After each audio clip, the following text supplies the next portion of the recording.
Hello everyone, welcome back to online studio. आज के इस वीडियो में हम बात करेंगे सेट नंबर 2 यानी एक्चुअली 3 है, क्योंकि एक पेपर आपका हिंदी का हुआ था। ये बिहार एसएससी सीजीएल का मेंस का पेपर है, जो कि 27 जनवरी 2013 को हुआ था। इससे पहले मैंने आपको बताया था सीजीएल प्री का जो पेपर, यानी इससे पहले वाला हमने जो सेट देखा वो प्री का पेपर था। मेंस का कुछ पेपर किस तरह से आया था 2013 में, तो इस वीडियो में हम देखने वाले हैं। तो चलिए फिर इस वीडियो को शुरू करते हैं और एंड तक आप देखेंगे। तो सबसे पहला क्वेश्चन आपके स्क्रीन पे हम रखते हैं, यहाँ से आप देखना स्टार्ट करिए। सबसे पहला प्रश्न है कि उस राज्य का वर्तमान नाम क्या है जहाँ से नालंदा नाम का प्राचीन शैक्षिक स्थल था। तो ये तो बताने की ज़रूरत नहीं है, सही आंसर आपका ऑप्शन ए हो जाएगा। लेकिन यहाँ से एक चीज़ मैं आपको बता दूँ कि एक प्रश्न पूछा जाता है कि नालंदा विश्वविद्यालय को ध्वस्त किसने किया था। तो बख्तियार खिलजी, ये ध्यान रखिएगा। किस लेखक ने जासूसी पात्र पोइरोट की रचना की थी। तो पोइरोट लिखा गया था, इनका नाम था अगाथा। ठीक है, अगाथा एक्चुअली कहा जाता है अगाथा क्रिस्टी। अगाथा क्रिस्टी यहाँ पे ऑप्शन बी हो जाता है, अगाथा क्रिस्टी। किस लेखक ने प्रसिद्ध चरित्र जीव्स की रचना की। जीव्स की रचना की, एक्चुअली ये सब अब वैसे क्वेश्चन नहीं पूछ जाते, तो बस थोड़ा सा आप देख लीजिए कहाँ कहाँ से क्वेश्चंस आते थे। तो सही आंसर होगा पीजी वुडहाउस। PG Wodehouse. नगर कोझिकोड कहलाता था, नगर कोझिकोड कहलाता था कालीकट। और कालीकट के बारे में हम जानते हैं, कालीकट बंदरगाह पर पहला पुर्तगाली यात्री वास्को डी गामा भारत आए हुए थे 20 मई 1498 को केरल में। ठीक है, ये चीज़ याद रखेंगे। नेक्स्ट है कि चीन की संसद क्या कहलाती है, यानी संसद के देशों के संसद के नाम आपको, ये एक टॉपिक आप लिखना चाहो तो लिख सकते हो।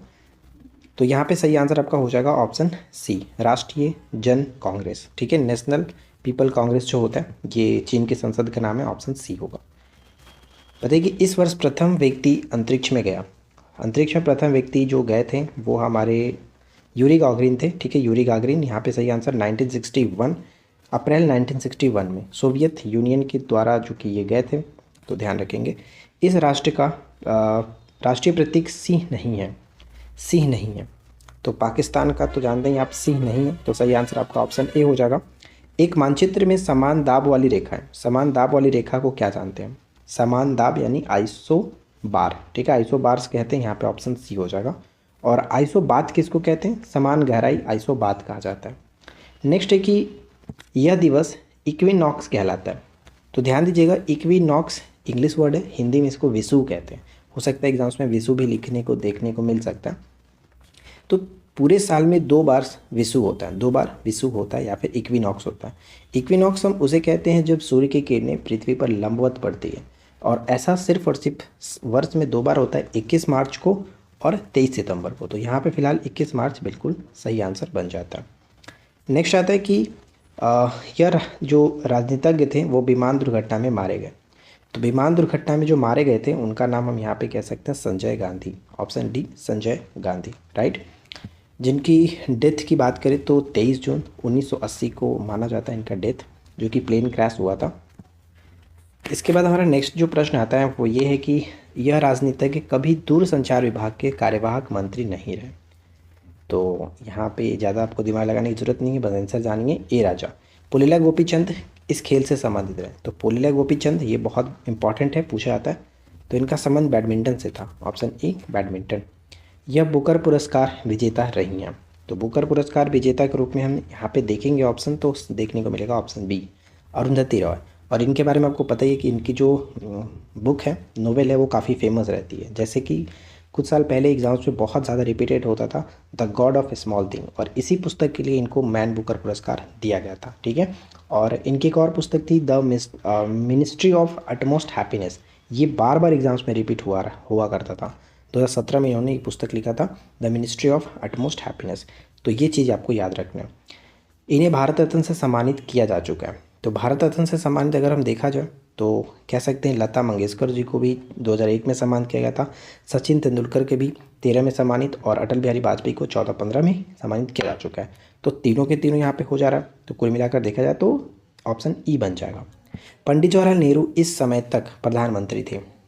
भारत के पहले प्रधानमंत्री के रूप में इनको जाना जाता है, और ये 1964 तक प्रधानमंत्री के रूप में कार्यरत थे।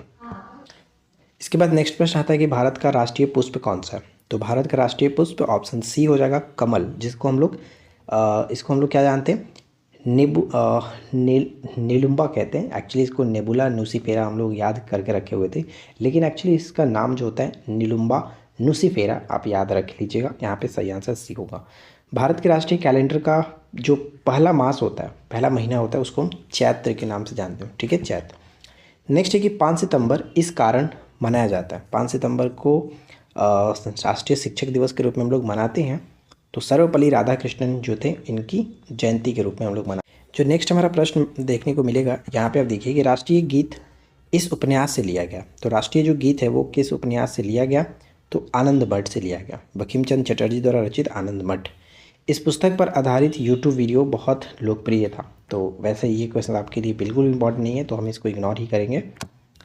और जानना चाहे इसका आंसर, तो हम यहाँ पे ऑप्शन डी को टिक कर सकते हैं। द लास्ट लेक्चर ये बुक था जो कि यूट्यूब पर काफ़ी ज़्यादा लोकप्रिय था। नेक्स्ट है कि भारत में संघ केंद्र शासित प्रदेशों की संख्या कितनी है।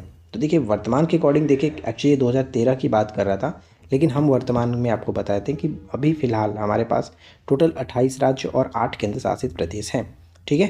तो ये चीज़ आपको ध्यान रखना है। अच्छा, ऊपर में मैंने सर्वपल्ली राधाकृष्णन के बारे में बताया। देखिए उनको 1931 में नाइटहुड भी मिला था और 1954 में भारत रत्न से भी नवाजा जा चुका था। नेक्स्ट आता है हमारा, यहाँ पे क्या हो जाएगा, इनमें से कोई नहीं, ठीक है, इनमें से कोई नहीं, क्योंकि 8 वर्तमान में है। मैकमोहन रेखा भारत और इस देश के बीच, तो मैकमोहन रेखा भारत और चीन के बीच सीमा रेखा। नेक्स्ट क्या कह रहा है कि सतपुड़ा पर्वत श्रृंखला तापी तथा इस नदी के बीच स्थित है। जो सतपुड़ा पर्वत है तापी और नर्मदा के बीच स्थित है। ऑप्शन हमारा ए हो जाएगा। माउंट एवरेस्ट की ऊंचाई कितनी थी, तो माउंट एवरेस्ट 8,848 मीटर हुआ करता था, यानी 8,848, लेकिन माना जाता है कि ये थोड़ा सा अब इसका मेजरमेंट 1850 किया गया। नेक्स्ट है कि तलचर जो कोयले की खान है वो कहाँ है। तलचर कोयले की खान ये आपका उड़ीसा के अंतर्गत है, उड़ीसा के अंतर्गत। ऑप्शन हम यहाँ पे सी को टिक करेंगे। नेक्स्ट देखिए, यह राज्य नमक का उत्पादन नहीं करता है। तो नमक का उत्पादन बेसिकली आप जानते ही हैं कि समुद्री इलाकों में हो सकता है, तट वाले इलाकों में। तो यहाँ पे बिहार तो करेक्ट आंसर हो जाएगा। निम्न व्यक्ति के समाधि स्थल को विजय घाट कहा जाता है। तो विजय लोग, बहादुर लोग ही विजय होते हैं ना, तो बहादुर यहाँ पे करेक्ट होगा, लाल बहादुर शास्त्री। बी.आर. अम्बेडकर जो कि चैत्रा भूमि। और यहाँ पे आप देखिए जैसे कि इंदिरा गांधी, तो इंदिरा गांधी हम कह सकते हैं नारी शक्ति, यानी शक्ति स्थल, ठीक है, शक्ति स्थल करेक्ट होगा। राजीव गांधी का तो आपको पता ही है, वीर भूमि। अगला है कि प्रथम बार जवाहरलाल नेहरू कांग्रेस पार्टी के अध्यक्ष कब बने थे। तो जवाहरलाल नेहरू को पहला जो कांग्रेस अध्यक्ष बने थे ये 1929 में लाहौर अधिवेशन, जहाँ पे पूर्ण स्वराज का लक्ष्य रखा गया था। नेक्स्ट आता है कि भारत में प्रथम महिला मुख्यमंत्री कौन थी। तो भारत में पहला मुख्यमंत्री जो थी वो सुचेता कृपलानी जी, उत्तर प्रदेश की मुख्यमंत्री बनी थी। भारत की पहली बोलती फिल्म कौन सी थी। तो भारत की पहली बोलती फिल्म आलम आरा, आलम आरा। नेक्स्ट प्रश्न आता है कि सर्वश्रेष्ठ फीचर का राष्ट्रीय पुरस्कार प्राप्त करने वाली पहली फिल्म कौन सी थी। तो पहली फिल्म यहाँ पे आपका हो जाएगा ऑप्शन बी, श्यामची आई। इंपॉर्टेंट नहीं है श्यामची आई, आप बस ध्यान रखिए। इस व्यक्ति ने लोकसभा चुनाव में सबसे अधिक मतों से जीतने का विश्व रिकॉर्ड जो कि कायम किया है। तो वैसे तो अगर हम देखा जाए तो इस क्वेश्चन का राइट आंसर गेस नहीं कर सकते, क्योंकि इसमें बहुत सारी चीज़ें होंगी। तो फिलहाल हम इस क्वेश्चन को इग्नोर कर सकते हैं। चलिए अगला प्रश्न देखते हैं, किसे फ्रंटियर गांधी कहा जाता है। फ्रंटियर गांधी के रूप में हम जानते हैं जो कि खान अब्दुल गफ़ार खान है, और ये पहले विदेशी थे जिनको 1987 में भारत रत्न से नवाजा गया था, ठीक है। सीमांत गांधी फ्रंटियर गांधी के नाम से इनको जाना जाता है। वाक्यांश जो है वो जस्ट डू इट किस कंपनी की टैगलाइन है या फिर संबंधित है। तो ऑप्शन डी होगा, नाइक। NSAID दर्द निवारक, यानी कि आपका एक पेन किलर है कि एक श्रृंखला है जिसमें आई किसके लिए आता है, यानी जो ये आपका NSAID है, इसका फुल फॉर्म आप याद रखेंगे, नॉन स्टेरॉयडल एंटी इन्फ्लेमेटरी, ठीक है, इन्फ्लेमेटरी ड्रग्स होता है। तो सही आंसर ऑप्शन सी बन जाता है। ओमेगा 3 इसका एक वर्ग है, ओमेगा 3 इसका एक वर्ग है। तो ये वसीय अम्ल का एक वर्ग होता है। उस प्रथम ग्रह का नाम क्या है जिसके बारे में खोज में बताया गया कि वहाँ 2 सूर्योदय होते हैं। तो केपलर 16b केपलर 16b। 2011 में किस नेता ने अनशन किया तथा इसे सद्भावना मिशन कहा जाता है? यानी 2011 की बात है, ध्यान रखेंगे। तो सद्भावना मिशन, तो सही आंसर ऑप्शन हम बी को टिक करेंगे। नरेंद्र मोदी जो थे उन्होंने अपने जन्मदिवस पर 17 सितंबर 2011 को, जो कि इन्होंने अनशन एक रखा था, अनशन किया था, जिसको सद्भावना मिशन कहा गया था। नालंदा अंतर्राष्ट्रीय विश्वविद्यालय के पहले कुलपति किसे नियुक्त किया गया था? तो देखिए इस प्रश्न का राइट आंसर हमारा ऑप्शन ई बन जाएगा, स्टार हो जाएगा, क्योंकि अकॉर्डिंग टू ऑप्शंस कोई नहीं है। तो नालंदा अंतर्राष्ट्रीय विश्वविद्यालय के पहला जो कुलपति बनाया गया था वो भारत रत्न और नोबेल पुरस्कार विजेता अमर्त्य सेन को बनाया गया था। इसके बाद हमारा अगला प्रश्न है कि 2011 में किस भारतीय क्रिकेट के खिलाड़ी ने खेल से दिवसीय रूप से संन्यास ले लिया था? एक दिवसीय प्रारूप से संन्यास ले लिया था। तो सही आंसर आप गेस कर लीजिए, ऑप्शन सी राहुल द्रविड़। 2011 में यूएसए में 2011 में किस अंतर्राष्ट्रीय संस्था के भूतपूर्व प्रमुख को बंदी बनाया गया? तो ऑप्शन सी आईएमएफ के प्रमुख जो थे इनको बंदी बनाया गया था। नेक्स्ट है कि किस यूरोपीय देश ने 2011 में अपना प्रथम महिला प्रधानमंत्री नियुक्त किया? तो 2011 के नहीं, आप बस आप ये याद रखो कि करंट अफेयर्स भी क्वेश्चंस पूछे जाते थे सीजीएल के मेंस में, ठीक है, बिहार से सीजीएल के मेंस में पूछे जाते थे। तो अब आपको आने वाले एग्जाम्स में, नेक्स्ट जब एग्ज़ाम होगा सीजीएल 4, उसमें मेंस में करंट अफेयर्स भी देखना होगा, क्योंकि ऐसा नहीं कह सकते कि पहले नहीं पूछा जाता था, पहले पूछा जाता था तो करंट आ सकता है। नेक्स्ट देखिए क्या कह रहा है कि ईएमआई, ठीक है, यहाँ पे इस प्रश्न का फिलहाल मैं आपको आंसर बता दूँ, डेनमार्क सही आंसर हो जाता है। डेनमार्क, जिनको हम लोग हेले थॉर्निंग स्मिथ के नाम से जानते हैं, 11 से 15 तक वो यहाँ पे प्रधानमंत्री थी। ईएमआई जिसको हम लोग मंथली वाइज भरते हैं, तो यहाँ पे कह सकते हैं कि जो कर्ज की पुनर्भुगतान से संबंधित होता है उसे हम लोग क्या कहते हैं? ई में क्या आता है? ई का मतलब क्या है? तो जो ईएमआई हम देखते हैं इसका मतलब होता है इक्वेटेड, ठीक है, equated monthly installment, equated monthly installment. तो सही आंसर आपका यहाँ पे बी हो जाता है। झांसी की रानी के तौर पर प्रसिद्ध कौन है? तो क्या अब ये बताना पड़ेगा? बिल्कुल नहीं। भारत की जो श्वेत क्रांति, इसके पिता कौन थे? श्वेत क्रांति के जनक के रूप में हम किसे जानते हैं भारत में? तो जो कुरियन थे, Verghese Kurien, option B C यहाँ पे करेक्ट आंसर हो जाएगा। तो ये चीज़ आपको याद रखना है। इनका जो जन्म हुआ था 1921 में कोझिकोड में हुआ था। 2012 में इनका डेथ हो गया। ऑपरेशन फ्लड के जनक के रूप में भी इनको जाना जाता है। साथ ही साथ राष्ट्रीय डेयरी विकास बोर्ड के संस्थापक अध्यक्ष भी थे वर्गीज कुरियन। नेक्स्ट है कि अमेरिकी विशेष सेना जिसने ओसामा बिन लादेन को मारा, उनका मतलब वो कौन सी सेना थी, क्या कहलाती है? अमेरिका की विशेष जो सेना थी वो सील थे, सील। किसने लास्ट सपर को चित्रित किया? लास्ट सपर, तो लास्ट सपर जो पेंटिंग है वो लियोनार्डो द विंची की है, ऑप्शन ए, जो कि है इटली से काफ़ी फेमस एक चित्रकार थे। ब्रिटिश शासन के विरुद्ध कांग्रेस ने किस वर्ष असहयोग आंदोलन प्रारंभ किया था? तो असहयोग आंदोलन स्टार्ट किया गया था 1920 के अंतर्गत। असहयोग आंदोलन 1920, ऑप्शन ए हो जाता है राइट आंसर। नेक्स्ट प्रश्न है कि यह प्रसिद्ध स्थल बिहार में स्थित है। तो देखिए अकॉर्डिंग टू ऑप्शन हम देखें तो पहला ऑप्शन हमारा सही आंसर हो जाएगा। सलीम अली पक्षी जो विहार है वो आपका वैशाली के अंतर्गत स्थित है, तो सही आंसर ऑप्शन ए। पृथक पंचायती राज मंत्रालय का गठन कब हुआ? पृथक पंचायती राज मंत्रालय का जो गठन हुआ वो कब हुआ? तो 2004 के अंतर्गत। डेट याद रखेंगे, 27 मई 2004 को पृथक पंचायती राज मंत्रालय का गठन किया गया था। निम्न में से कौन परमाणु संरचना के सिद्धांतों से संबंधित नहीं था? परमाणु संरचना के सिद्धांतों से संबंधित नहीं थे, उनका नाम क्या? तो madam Curie, option D. Madam Curie को 2 बार नोबेल प्राइज़ दिया गया। पहला जो कि 1903 में इनको फिजिक्स के क्षेत्र में, और दूसरा 1911 में केमिस्ट्री के क्षेत्र में दिया गया। तो ये चीज़ याद रखेंगे, मैडम क्यूरी। नेक्स्ट प्रश्न आता है कि इस धातु के यौगिक कुछ शीशों तथा साबुन दोनों के घटक हैं। तो दोनों के घटक कौन होते हैं? तो ऑप्शन बी हो जाएगा, ऑप्शन बी पोटेशियम। नेक्स्ट देखिए क्या है, इस तत्व का परमाणु भार मानक के रूप में लिया जाता है। परमाणु भार जो है मानक के रूप में वो है हमारा कार्बन, ठीक है, कार्बन। हाइड्रोजन के समस्थानिकों की संख्या कितनी होती है? तो हाइड्रोजन के 3 समस्थानिक होता है, प्रोटियम, ड्यूटेरियम, ट्राइटियम। ट्राइटियम जिसमें क्या होता है? रेडियो एक्टिविटी को प्रदर्शित करता है। और जो ड्यूटेरियम देखा, ड्यूटेरियम ऑक्साइड को हम लोग भारी जल के रूप में जानते हैं। पिच ब्लेंड किसका अयस्क है?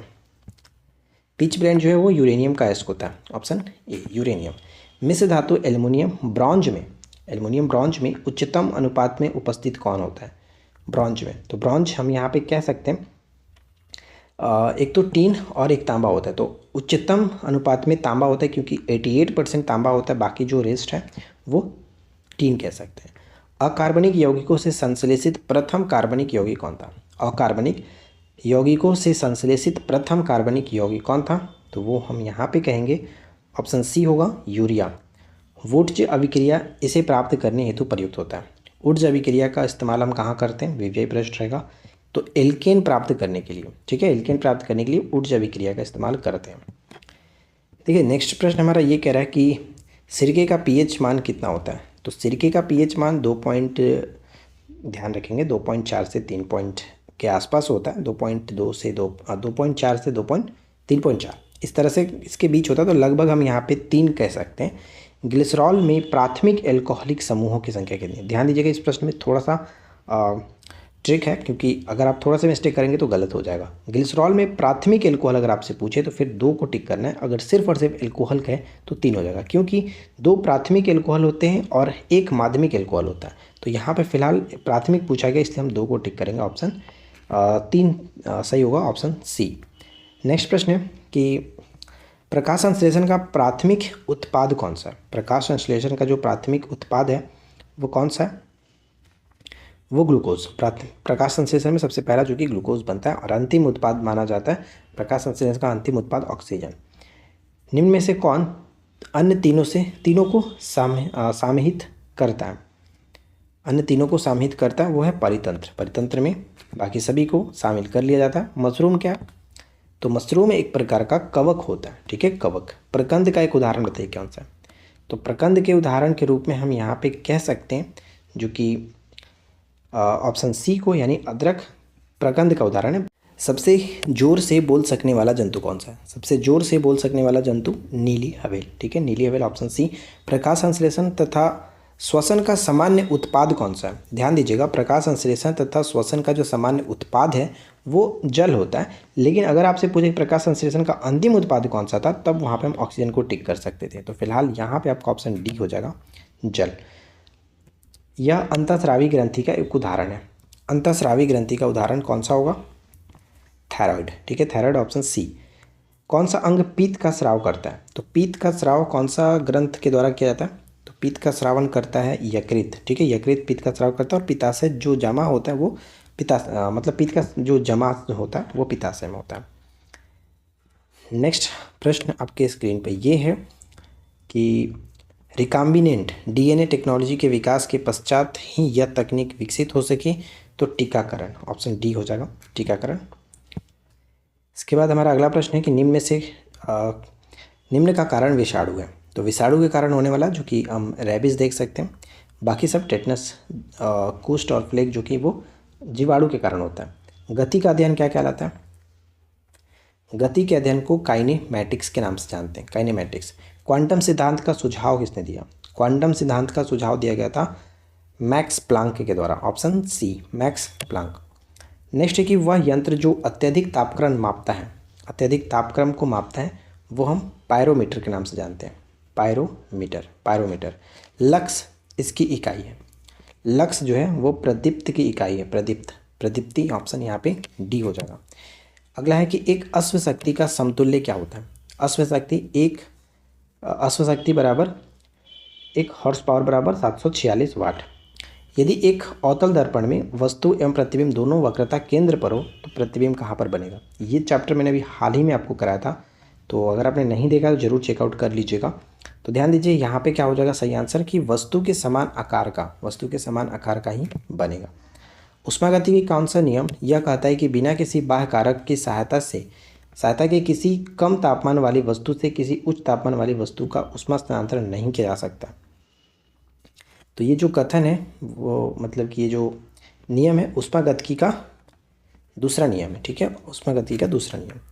अगला है कि एक वायुयान की ध्वनि सामान्यतः इसके संगत होती है। वायुयान की जो ध्वनि होती है वो 100 डेसिबल के करीब होता है, ऑप्शन बी, 100 डेसिबल। 1 नैनोमीटर बराबर होता है, 1 नैनोमीटर 10⁻⁹ मीटर होता है, लेकिन सेंटीमीटर में तो 10⁻⁷ सेंटीमीटर, ऑप्शन डी। और आज के इस वीडियो का आखिरी प्रश्न है कि सौर ऊर्जा का प्रमुख स्रोत क्या है? तो सौर ऊर्जा का प्रमुख जो स्रोत है वो नाभिकीय संलयन, ऑप्शन डी हो जाता है करेक्ट आंसर।